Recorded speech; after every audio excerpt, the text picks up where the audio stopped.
Good morning બધાને.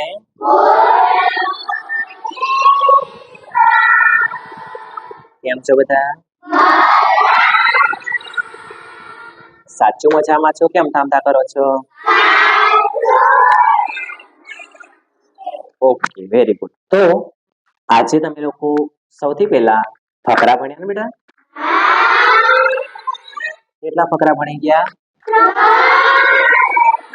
3 ફકરા. પહેલા ફકરો ભણ્યા એ શિસ્ત વિશેનો હતો. શેના વિશેનો હતો બેટા? અને એમાં પહેલો જ પ્રશ્ન આપ્યો કે બાળકનો સાચો વિકાસ ક્યારે થાય છે? તો યાદ રાખો, સ્વયં શિસ્ત એટલે કે પોતે શિસ્તમાં રહીએ, અને સ્વૈચ્છિક શિસ્ત એનો મતલબ પણ કંઈક એવો જ થાય છે કે પોતે શિસ્ત એટલે પોતાનું શિસ્ત હોય તો આપણો સારામાં સારો વિકાસ થઈ શકે છે. બીજો જે પ્રશ્ન છે, શિસ્તને કોની સાથે સંબંધ નથી, મતલબ કે બીજા સાથે સારો વ્યવહાર કરે, મિત્ર ભાવના વિકસાવે, જવાબદારીથી કામ કરે કે ઘોંઘાટ અને હડતાલ કરે. શિસ્તનો કોની સાથે સંબંધ નથી? એટલે બોલ ને. ઘોંઘાટ અને હડતાલ કરે.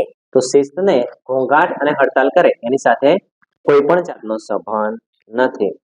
બીજો જે ફકરો તમે લોકો ભણ્યા એમાં વાયસ શબ્દનો સમાનાર્થી શબ્દ શું મળે? વાયસ એટલે શું? વાયસ ક્રિશ કાગડો.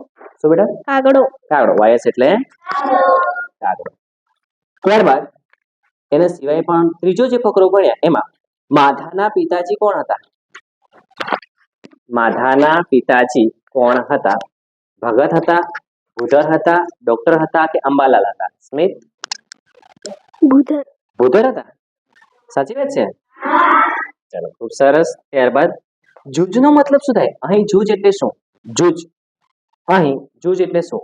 થોડા ઘણા, બહુ થોડા, વધુ કે ખૂબ વધારે? રીટા બોલે બેટા. સાચું બહુ થોડા જ આવે છે? ચાલો, તો જૂજનો મતલબ થાય છે બહુ થોડા. રેડી?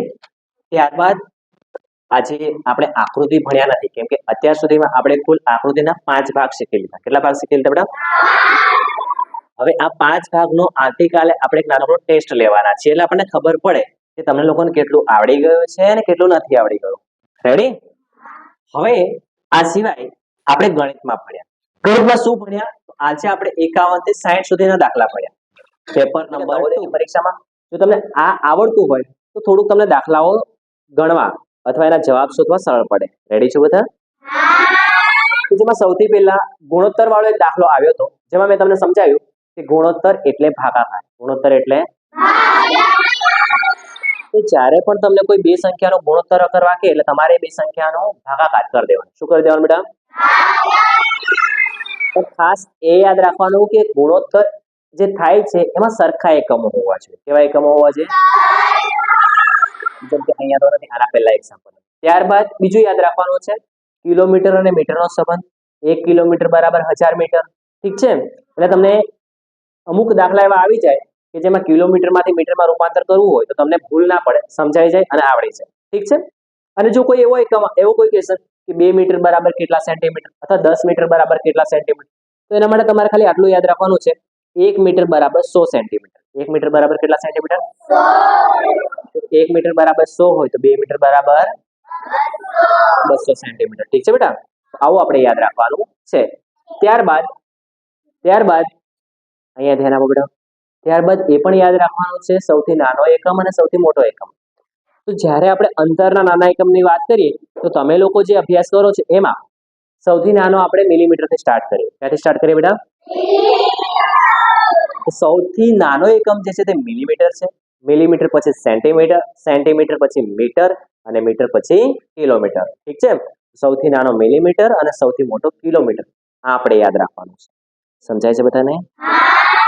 એના પછીનું જે છે તે લંબચોરસ અને ચોરસનું ક્ષેત્રફળ. જ્યારે લંબચોરસના ક્ષેત્રફળ વાળો દાખલો આવ્યો ત્યારે આપણે બે સૂત્ર મેં તમને યાદ રાખવા કીધા. કયા બેટા? તો એક લંબચોરસનું ક્ષેત્રફળ અને ચોરસનું ક્ષેત્રફળ. અહીંયા ધ્યાન બેટા, અહીંયા ધ્યાન.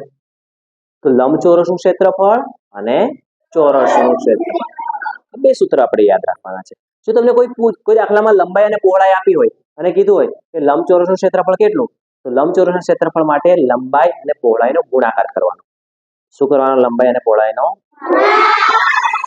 પણ જો તમને કોઈ દાખલામાં ચોરસનું ક્ષેત્રફળ શોધવા કહે છે તો તમારે લંબાઈ અને લંબાઈનો 2 વાર ગુણાકાર કરવાનો. કેટલી વાર ગુણાકાર કરવાનો?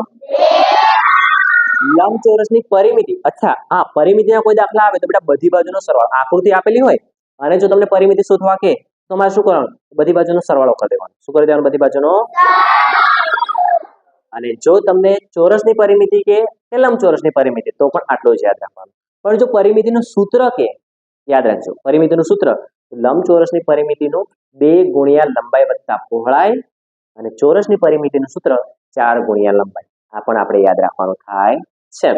આ સાથે જ મેં તમને આજે બધાને ઘરેથી OMR આપી છે ને ઘરેથી કરવા માટે. તો આ OMR પત્રિકામાં તમારે પેપર 2 સોલ્વ કરી એમાં જે પહેલામાં જે જવાબ આવતો હોય, બીજામાં જે જવાબ આવતો, ત્રીજામાં જે જવાબ આવતો હોય એ પ્રમાણે પેપર પ્રેક્ટિસ કરવાની છે. શું કરવાનું છે બેટા? તમે બધા મસ્ત પેપર પ્રેક્ટિસ કરી લાવશો કે? ઓકે, તો આપણે આજનો આ ક્લાસ અહીંયા જ પૂરો કરીએ છીએ.